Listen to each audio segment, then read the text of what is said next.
Bismillahirrahmanirrahim. Assalamualaikum warahmatullahi wabarakatuh. Kami dari kelompok 4 akan mempresentasikan hasil diskusi kami yang berjudul Konsep Permintaan dalam Islam, yang beranggotakan Diri Amanda Septianingrum, Tegar Rusito, dan Lydia Martiana. Materi yang akan kami bawakan pada hari ini yaitu ada 6. Yang pertama, konsep dasar dan teori permintaan dalam ekonomi Islam. Yang kedua, ada hukum dan faktor teori permintaan. Yang ketiga, ada kurva permintaan. Yang keempat, ada kurva barang halal. Yang kelima, ada pergeseran kurva permintaan. Dan yang keenam, ada permintaan perseorangan dan permintaan. Masuk pada materi yang pertama, yaitu tentang konsep dasar dan teori permintaan dalam ekonomi Islam. Ini terbagi dua, yaitu ada konvensional dan dalam secara Islam. Yang pertama, secara konvensional atau secara umum, permintaan adalah banyaknya jumlah barang yang diminta pada suatu pasar tertentu dengan tingkat harga tertentu. Pada tingkat besar kecilnya perubahan, permintaan yang ditentukan oleh besar kecilnya perubahan harga. Jika ini terjadi, maka berlaku perbandingan terbalik antara harga terhadap harga permintaan dan berbanding lurus dengan penawaran. Yang kedua, ada konsep dasar dan teori permintaan secara pandangan Islam, yaitu konsep permintaan dalam Islam menilai suatu komoditi atau barang dan jasa tidak semuanya sama dikonsumsi maupun digunakan, dibandingkan antara yang halal dengan yang haram. Karena itu, dalam teori permintaan Islam membahas permintaan barang halal, sedangkan dalam permintaan konvensional, semua komoditi dinilai sama, bisa dikonsumsi dan bisa digunakan. Hal tersebut tercantum dalam Quran Surah Al-Maidah ayat 87 dan 88 yang artinya, hai orang-orang yang beriman, janganlah kamu haramkan apa-apa yang telah dihalalkan bagi kamu, dan janganlah kamu melampaui batas. Sesungguhnya Allah tidak menyukai orang-orang yang melampaui batas, dan makanlah makanan yang halal lagi baik dari apa yang Allah telah rezekikan kepadamu, dan bertakwalah kepada Allah yang kamu beriman kepadanya. Selanjutnya, yang pembahasan kedua yaitu hukum dan faktor teori permintaan. Yang pertama, hukum teori permintaan. Hukum teori permintaan adalah bila harga suatu barang naik, maka permintaan barang tersebut akan turun. Sebaliknya, bila harga barang tersebut turun, maka permintaan akan naik. Atau dengan kata lain, hukum permintaan adalah semakin rendah suatu barang, maka semakin banyak permintaan terhadap barang tersebut. Sebaliknya, makin tinggi harga suatu barang, maka semakin sedikit juga permintaan terhadap barang tersebut.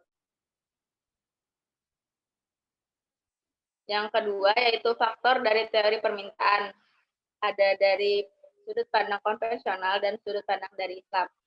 Yang pertama dari konvensional yaitu harga barang lain. Permintaan akan dipengaruhi juga oleh harga barang lain dengan catatan harga barang lain itu yang merupakan barang substitusi atau pengganti atau pelengkap. Apabila barang substitusi naik, maka permintaan terhadap barang itu semakin meningkat atau sebaliknya. Yang kedua, ada tingkat pendapatan konsumen yang akan menunjukkan daya beli konsumen tersebut. Semakin tinggi tingkat pendapatan, maka daya konsumen akan semakin kuat sehingga akhirnya mendorong permintaan terhadap suatu barang itu naik. Yang ketiga, ada selera, kebiasaan, mode, atau musim yang juga akan berpengaruh dalam permintaan suatu barang. Yang keempat, ada jumlah penduduk yang mencerminkan jumlah pembeli. Sifat hubungan jumlah penduduk dengan permintaan suatu barang adalah positif. Apabila jumlah penduduk meningkat, maka konsumen terhadap barang pun juga akan meningkat.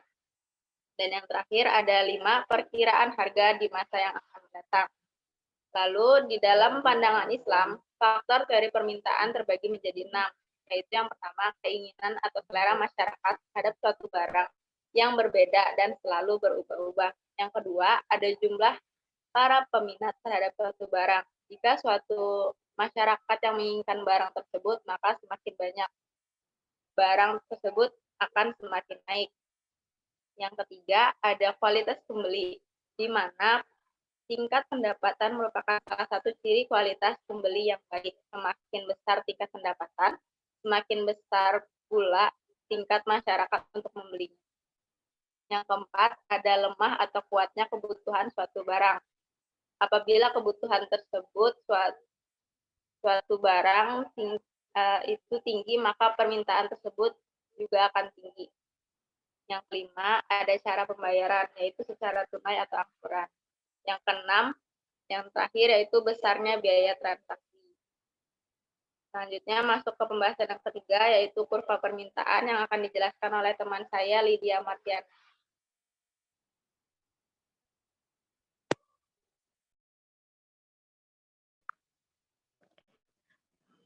Kurva permintaan. Kurva permintaan dapat didefinisikan sebagai suatu kurva yang menggambarkan sifat hubungan antara satu harga dengan suatu harga tertentu dengan jumlah barang tersebut yang diminta para pembeli. Kurva permintaan berbagai jenis barang pada umumnya menurun dari kiri ke bawah kanan. Kurva yang demikian disebabkan oleh sifat hubungan antara harga dan jumlah yang diminta yang mempunyai sifat hubungan terbalik. Permintaan barang halal. Permintaan terhadap komoditas halal sama dengan permintaan dalam ekonomi konvensional, yaitu berbanding terbalik terhadap suatu komoditas. Apabila harga naik, maka jumlah komoditas halal yang diminta akan berkurang. Dan sebaliknya, apabila harga turun, maka jumlah komoditas halal yang diminta akan bertambah dengan asumsi faktor lain si kritis paradus. Contoh penerapan kurva permintaan. Tabel di atas menggambarkan bahwa kurva permintaan memiliki kemiringan atau slope negatif atau pergerakan dari kiri atas ke kanan bawah. Artinya apabila harga jeruk turun, jumlah barang yang diminta bertambah atau sebaliknya, kritis paridus. Berikut adalah faktor kurva permintaan buah jeruk. Selanjutnya akan dijelaskan oleh teman saya yang bernama Tegar Rusito. Selanjutnya, pergeseran kurva permintaan. Gambar di atas menunjukkan jika pendapatan konsumen naik, maka permintaan akan bertambah, dan kurva permintaan akan bergeser ke sebelah kanan, dari D1 ke D2. Sebaliknya, jika pendapatan konsumen turun, maka permintaan akan turun, sehingga kurva permintaan akan bergeser ke sebelah kiri, yaitu dari D1 ke D3.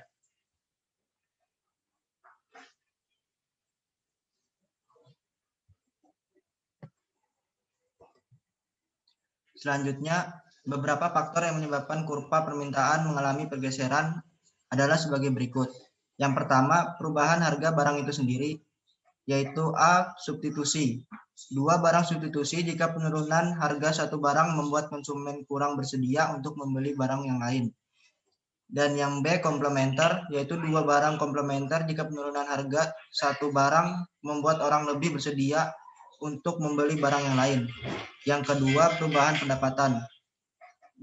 Dan A, barang normal, yaitu ketika kenaikan pendapatan meningkatkan permintaan untuk barang normal. Yang B, barang inferior, jika kenaikan pendapatan mengurangi permintaan untuk barang. Dan yang ketiga, perubahan selera. Dan yang terakhir, yang keempat, perubahan ekspektasi. Selanjutnya, permintaan perseorangan dan permintaan pasar. Berdasarkan jumlah subjek pendukungnya, permintaan terdiri atas permintaan individu dan permintaan kolektif. Yang A, permintaan individu adalah permintaan yang dilakukan oleh seseorang untuk memenuhi kebutuhan hidupnya. Dan yang B, permintaan kolektif atau permintaan pasar adalah kumpulan dari permintaan perorangan atau individu atau permintaan secara khusus keseluruhan para konsumen di pasar. Contohnya, selain Desi, di pasar juga ada beberapa pembeli lainnya yang akan membeli jeruk. Jika permintaan Desi dan teman-temannya tersebut digabungkan, maka terbentuk permintaan pasar. Sekian presentasi dari kelompok kami. Sekian dan terima kasih. Wassalamualaikum warahmatullahi wabarakatuh.